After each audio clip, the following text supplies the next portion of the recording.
2020년에 있었던 발견 중 가장 최근, 그리고 충격적인 발견으로 시작하겠습니다.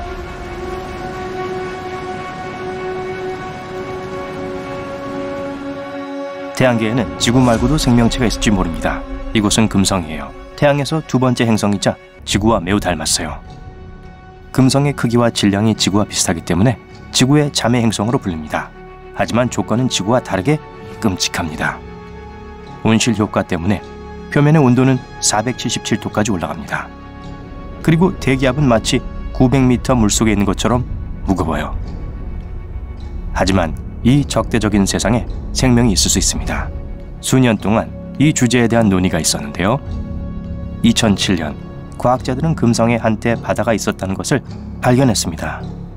즉, 먼 옛날 어떤 형태의 생명체가 살았을지도 모른다는 거죠. 2020년 가을, 지금 금성의 생명체가 존재하는지를 알아내기 위한 역사적인 논쟁이 있었습니다. 9월, 금성에서 새로운 생명의 표시, 발견이 발표되었어요.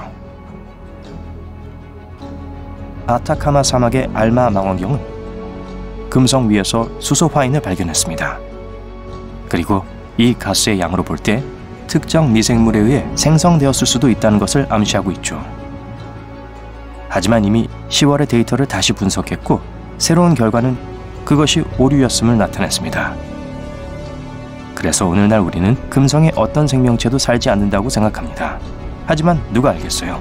곧 새로운 데이터를 얻게 되면 과학계에서는 새로운 논쟁이 일어날지도 모르죠. 몇몇 과학자들이 머리를 긁적이며 여전히 금성에 집중하고 있는 동안 또 다른 과학자들은 먼 우주를 조사했고 생명체가 존재할 수 있는 24개의 행성을 발견했습니다. 그리고 그 행성은 모두 지구보다 생활 조건이 훨씬 더 좋습니다. 그러한 행성을 생명체 거주 최적 행성이라고 부릅니다. 이 행성들은 지구보다 1.3배 더 크고 2배 더 거대해야 합니다. 따라서 더 강한 중력을 갖게 되고 그 결과 더 밀도가 높고 더 따뜻한 대기를 갖고 있어요. 그래서 거주 최적 행성의 기후는 지구의 열대 기후와 비슷할 거예요. 이 점은 살아있는 유기체의 다양성을 최대한 보장할 수 있죠.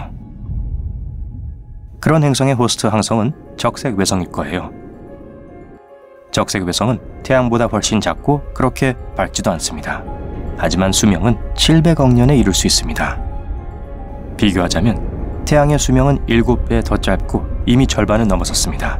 천천히 그리고 꾸준히 하면 언젠가는 승리하듯이 이런 긴 수명은 잠재적 생명체가 발전하고 진화할 수 있는 충분한 시간을 줍니다. 여기 거주 최적 행성이라는 이름에 어울리는 행성이 있어요. 케플러 1649c인데요. 2020년에 이 행성은 지구와 가장 유사한 행성으로 명명되었습니다. 지구보다 겨우 6% 넓다고 해요. 우리 태양 크기의 4분의 1 크기인 적색 외성을 공전합니다.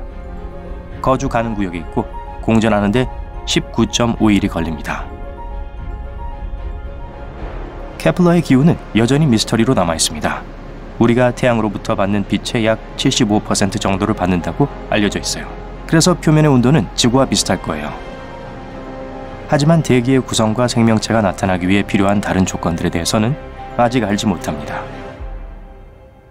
다음 발견은 인류가 본 가장 놀라운 광경 중 하나입니다. 별과 블랙홀의 충돌이죠. 2019년 9월, 과학자들은 6개월 동안 태양과 비슷한 별이 어떻게 스파게티화되는지를 관찰하기 시작했습니다. 이 충돌의 빛은 2억 1,500만 광년을 이동했고 우리는 블랙홀이 약 140만 킬로미터 너비의 별을 삼키는 것을 보았습니다. 이 검은 원반은 너무 무거워서 믿을 수 없을 정도로 강한 중력을 가지고 있습니다. 어떤 것도 그것의 중력장을 벗어날 수 없어요. 그리고 이제 별이 천천히 블랙홀에 접근하는 게 보여요. 우선 별의 빛나는 층이 블랙홀을 향해 뻗어나가기 시작합니다. 별은 마치 실뭉치가 풀리는 것처럼 보입니다. 그러고 나서 블랙홀의 가장자리에 이 뜨거운 플라즈마가 남아있는 것을 볼 수 있어요. 그리고 이 입자들이 그 주변을 돌고 있는 것처럼 보일 수도 있습니다. 하지만 그건 착각일 뿐이에요. 이 빛의 고리는 사상의 지평선이라고 불립니다. 블랙홀은 공간뿐만 아니라 시간도 비게 만듭니다. 이렇게 가까운 위치에서는 시간도 느려지죠. 관찰자에게는 검은색 원반 가장자리 근처의 빛이 거의 멈춘 것처럼 보입니다. 하지만 사실 빛은 이미 어두운 심연에 흡수되고 있는 거예요. 블랙홀이 별의 일정량을 삼키고 나면 다시 뱉어내기 시작합니다. 강력한 에너지 빔이 초당 9,700km의 속도로 방출됩니다. 이것이 과학자들의 관심을 끌었던 빛입니다. 결국 블랙홀은 별의 절반 정도를 완전히 흡수하고 나머지 절반은 우주로 뱉어냅니다. 우린 이 과정을 불과 몇 분간 지켜봤지만 6개월 동안 진행됐던 사건이었어요. 여기 인류가 관찰한 가장 어린 행성계 중 하나가 있습니다. 바로 AU 마이크로스코피입니다. 너무 어려서 주변에 이 시스템을 만든 파편으로 된 원반이 아직도 남아있어요.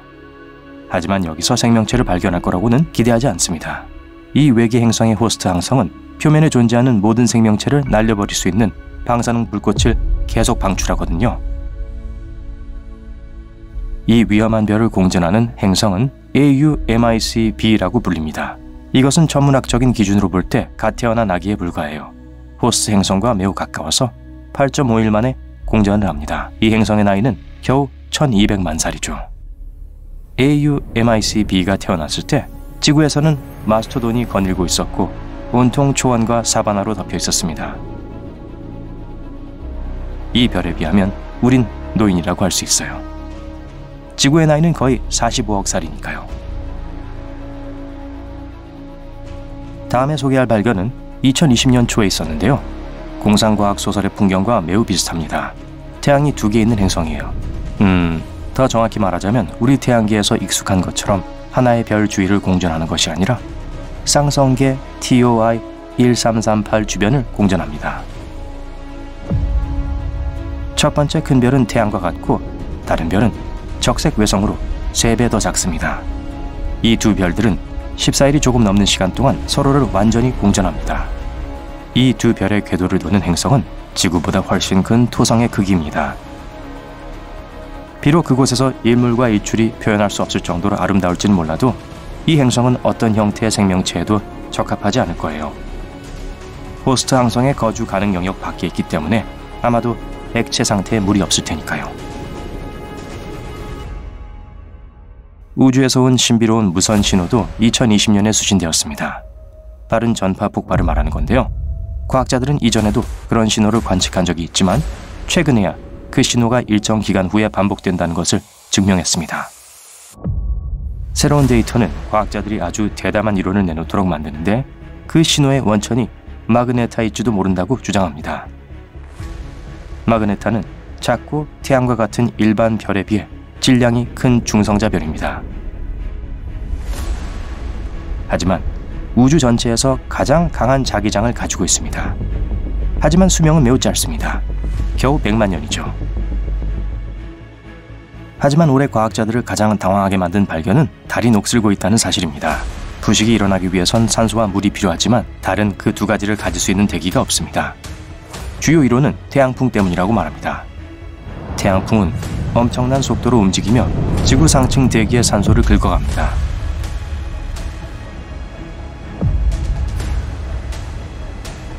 태양풍은 계속해서 산소 분자를 우주를 통해 운반하고 결국 달의 표면에 도달하여 금속 광석을 녹슬게 합니다.